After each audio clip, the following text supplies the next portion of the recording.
And gentlemen, ಸುತ್ತಲೂ ಹರಿಯುವ ಸುಂದರ ನಂದಿನಿ ನದಿ, ಮಧ್ಯ ದ್ವೀಪದಲ್ಲಿ ನೆಲೆ ನಿಂತ ಮಹಾತಾಯಿ, ಅಸುರರ ಸಂಹಾರಕ್ಕಾಗಿ ದುಂಬಿಯಾಗಿ ಬಂದಂತ ಲೋಕಪಾಲಕಿ, ಕರಾವಳಿ ಜನರ ಮನೆ ಒಡತಿಯಾದ ಶ್ರೀ ಕಟೀಲು ದುರ್ಗಾಪರಮೇಶ್ವರಿ ದೇವಿಯ ಇತಿಹಾಸವನ್ನ ನೋಡ್ತಾ ಹೋಗೋಣ.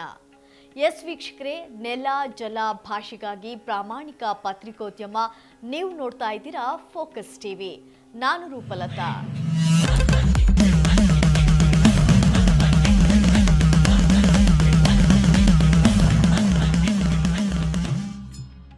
ಪುರಾಣಗಳ ಪ್ರಕಾರ ಒಮ್ಮೆ ನಾಡಿನಲ್ಲಿ ಭೀಕರ ಬರಗಾಲ ಉಂಟಾದಾಗ ಜಾಬಾಲಿ ಮಹರ್ಷಿಗಳು ಯಜ್ಞವನ್ನು ಮಾಡಲು ನಿರ್ಧರಿಸ್ತಾರೆ. ಯಜ್ಞಕ್ಕಾಗಿ ದೇವಲೋಕದ ಹಸುವಾದಂಥ ಕಾಮಧೇನುವನ್ನ ಕಳುಹಿಸಿಕೊಡುವಂತೆ ದೇವೇಂದ್ರನನ್ನ ಪ್ರಾರ್ಥಿಸ್ತಾರೆ. ಆದರೆ ಕಾಮಧೇನುವಿನ ಮಗಳು ನಂದಿನಿ ಅಹಂಕಾರದಿಂದ ಭೂಮಿಗೆ ಬರಲು ನಿರಾಕರಿಸುತ್ತಾಳೆ. ಇದರಿಂದ ಕೋಪಗೊಂಡ ಮಹರ್ಷಿಗಳು ನಂದಿನಿಯನ್ನು ನದಿಯಾಗಿ ಹರಿಯುವಂತೆ ಶಪಿಸುತ್ತಾರೆ. ನಂದಿನಿಯು ತನ್ನ ತಪ್ಪಿನ ಅರಿವಾಗಿ ಕ್ಷಮೆ ಕೇಳಿದಾಗ ಮಹರ್ಷಿಗಳು ದೇವಿಯನ್ನ ಪ್ರಾರ್ಥಿಸಲು ಸೂಚಿಸುತ್ತಾರೆ. ದೇವಿಯು ಪ್ರತ್ಯಕ್ಷಳಾಗಿ ನಂದಿನಿಯ ಮಗಳಾಗಿ ಜನಿಸಿ ಶಾಪ ವಿಮೋಚನೆ ಮಾಡುವುದಾಗಿ ತಿಳಿಸುತ್ತಾಳೆ.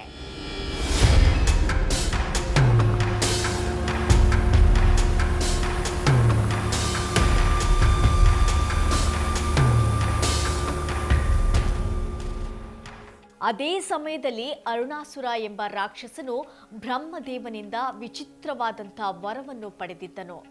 2 ಕಾಲು ಅಥವಾ 4 ಕಾಲು ಇರುವಂಥ ಯಾವುದೇ ಪ್ರಾಣಿಯಿಂದ, ಯಾವುದೇ ಆಯುಧದಿಂದ ನನಗೆ ಸಾವು ಬರಬಾರದು ಎಂದು ವರ ಪಡೆಯುತ್ತಾನೆ.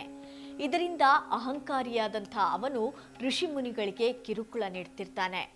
ಋಷಿಮುನಿಗಳ ತಪಸ್ಸು ಕೋರಿಕೆಯ ಮೇರೆಗೆ ತಾಯಿ ಅಸುರನನ್ನ ಸಂಹರಿಸಲು ನಿರ್ಧರಿಸ್ತಾಳೆ. ಅರುಣಾಸುರನು ದೇವಿಯನ್ನ ಕಾಡಿನಲ್ಲಿ ಕಂಡು ಬೆನ್ನಟ್ಟಿದಾಗ ಅವಳು ಒಂದು ಕಲ್ಲಿನ ರೂಪದಲ್ಲಿ ಮರೆಯಾದಳು.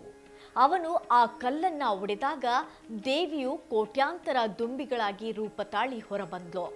ದುಂಬಿಯಾಗಿ ತಾಯಿ ಬಂದಿದ್ದರಿಂದ ಇದು ಯಾವುದೇ ಬ್ರಹ್ಮನ ವರದ ಮಿತಿಯಲ್ಲೇ ದೇವಿಯು ಭ್ರಮರಾಂಬಿಕೆಯಾಗಿ ಅರುಣಾಸುರನನ್ನ ಸಂಹರಿಸಿದಳು.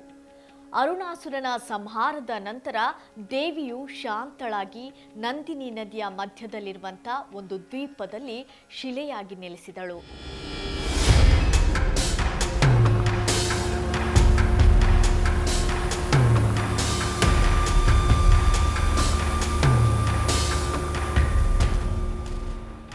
ನಂದಿನಿ ನದಿಯ ದ್ವೀಪದಂತಿರುವಂತಹ ಜಾಗದಲ್ಲಿ ದೇವಿ ನೆಲೆಸಿದ್ದರಿಂದ ಕಟೀಲು ಎಂಬ ಹೆಸರು ಬಂತು.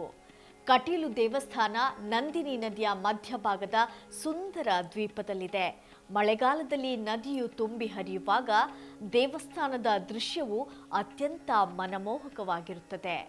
ಕಟೀಲು ದೇವಸ್ಥಾನವು ಯಕ್ಷಗಾನ ಕಲೆಗೆ ಹೆಸರುವಾಸಿಯಾಗಿದೆ. ಇಲ್ಲಿನ ಕಟೀಲು ಮೇಳವು ಬಹಳ ಪ್ರಸಿದ್ಧವಾಗಿದ್ದು ದೇವಿಗೆ ಹರಕೆಯ ರೂಪದಲ್ಲಿ ಯಕ್ಷಗಾನ ಬಯಲಾಟವನ್ನ ಆಡಿಸಲಾಗುತ್ತದೆ. ಇಲ್ಲಿ ಪ್ರತಿದಿನ ಕೂಡ ಸಾವಿರಾರು ಭಕ್ತರಿಗೆ ಅನ್ನದಾನ ನಡೆಯುತ್ತದೆ. ದೇವಿಯ ಸನ್ನಿಧಿಯಲ್ಲಿ ನಡೆಯುವಂಥ ರಥೋತ್ಸವ ಮತ್ತು ನವರಾತ್ರಿ ಉತ್ಸವಗಳು ಬಹಳ ವೈಭವದಿಂದ ಕೂಡಿರ್ತವೆ. ಎಸ್ ವೀಕ್ಷಕರೇ, ಇದಾಗಿತ್ತು ಇವತ್ತಿನ ದೈವಿ ವಿಶೇಷ.